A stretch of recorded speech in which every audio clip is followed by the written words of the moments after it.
Today we're going to learn how to graph linear equations. We're also going to be able to give examples of functions that are not linear.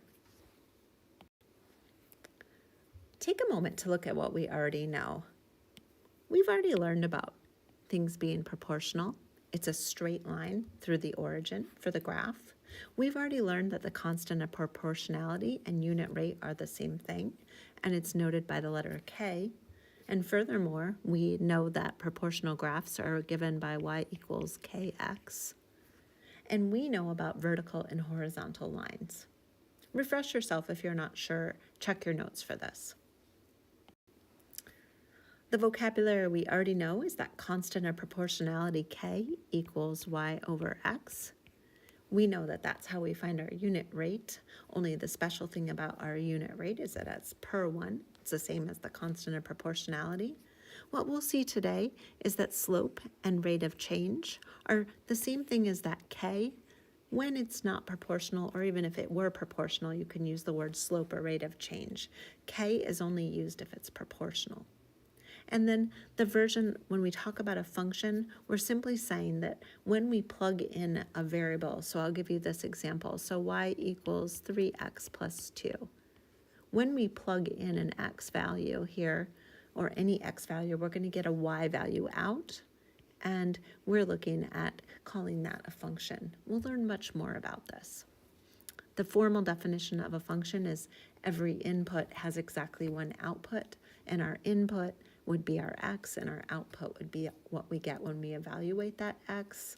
On the other side, with 3x plus 2, our output would be y.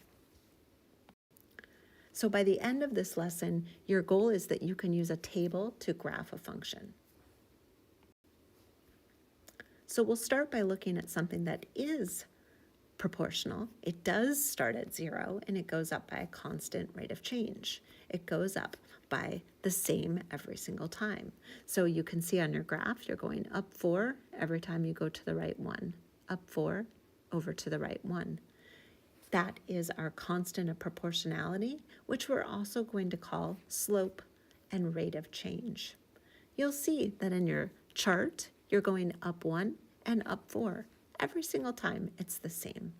We know this as y equals kx. In today's lesson, we're going to see that we will refer to slope with the letter m, and we'll switch over to calling things y equals mx. So keep that in mind. You started with constant of proportionality, knowing it's k, but now as you get into things that don't always start at the origin, we're expanding that. Y equals mx for slope. So equations in the form y equals mx are a straight line when they're graphed. It's called a linear function. That means it's straight. It's a constant rate of change between 2 points. Now, sometimes we have nonlinear functions, and in the case of the area of a square, that is what happens. You might think it's linear because it starts at the origin, but if you look closely, it goes up in a curve. That's because when you find the area of a square, the formula is side squared. So if we have a square with side lengths x, if those side lengths are 1, the area is 1. If those side lengths are 2, the area is 4. 3, it turns into 9, and so on, because you're squaring it. So if it's 1, 1, and then it jumps to 2, 4, and jumps to 3, 9, it clearly does not go up in a straight line. It does not have a constant rate of change. It's y is changing by a different amount every single time. In fact, it's going up by quite a bit more as this goes on. So if you go to 5, it's going to go up to 25. So suddenly it's a large jump. So you've got plus 9 and so on. Here's another example of something that is not linear. So again, let's revisit that concept of function. When you put something in, you're going to get an answer out. So this says y equals x squared plus 2. So y equals x squared plus 2. So this is the x and the y. So this would be the x value of -3. What they're saying is when I plug in a -3, I get an 11 out. Let's check and see if they're right. So y equals -3 squared plus 2. It's important that we put the parentheses around to show that we're taking -3 to the second power, like we learned earlier in the year. -3 squared means -3 times -3, which would be 9 because a negative times a negative is a positive. 9 plus 2 gives us 11. So that's how we get that value of 11 out. And that will work for all of those numbers. We can use functions in real life, and this is an example of a hurricane. And what they've told us is that this is the function y equals 2x plus 66. So you'll see we have this here in the chart. This time we've left space. We've left space to do the math so that you can do it right in the middle of the chart, and you plug in your values. So you notice when you plug in a 0, you get a 66, and a 1 is a 68, and so on. So when you see this, you can tell that this is a linear function. It does go up by the same amount each time, but it does not start at the origin. So it is not proportional. It does, however, follow that form of y equals mx, and it starts above 0. So we're going to add another variable here to represent where it starts, which we'll talk more about in future lessons. But that variable is called b, and it's called b as the starting point on the y-axis. This is what we call our y-intercept, where it starts on the y-axis. So one thing that is kind of fun about this, it says that it becomes a hurricane when it goes to 74 miles an hour. And here we can read this on the graph, but we could also skip reading the graph and just plug in. We don't have to plot these points. We could plug in a 4 and say y equals 2 times 4 plus 66 and see that it turns into 74. Now, linear equations are anything that has that constant rate of change. So I just want to show you another example here. It's going up 1 and over 1. This does have a constant rate of change. It does not start at the origin. It is not proportional, but it does have that constant rate of change, the slope, which is letter m. This is another function that has a constant rate of change. This time it's going over 1 and down 2. Over 1 and down 2. Every time it's the same amount. It has a constant rate of change. It is not proportional.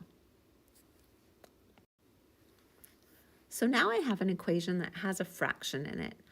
It's worth looking at things with fractions because there's a way to avoid estimating, and that's by looking at the denominator of that fraction and saying, let's count by 2's. Let's count by 2's because I know that 1/2 times 2 over 1 gives me a whole number. These cancel out and I'll be left with just 1. So if I go by factors of 2, it will work out well for me that I don't have to estimate. So I will check 0, 1/2 times 0 plus 3. Anything times 0 is 0, so this turns into 0, 3, and I'll plot that, 0, 3. It's not going to be proportional because it doesn't start at the origin. Now I'll say 1/2 times 2 plus 3. Well, I just showed you 1/2 times 2 is 1, so that's 1 plus 3, or 4. So I have 2, 4. So over 2, and then up 4, so 2, 4. Now I'm going to see 1/2 times 4. This time I'll show 4 over 1, so I can show the cross-canceling. So 2 goes into 2 once, and into 4 twice.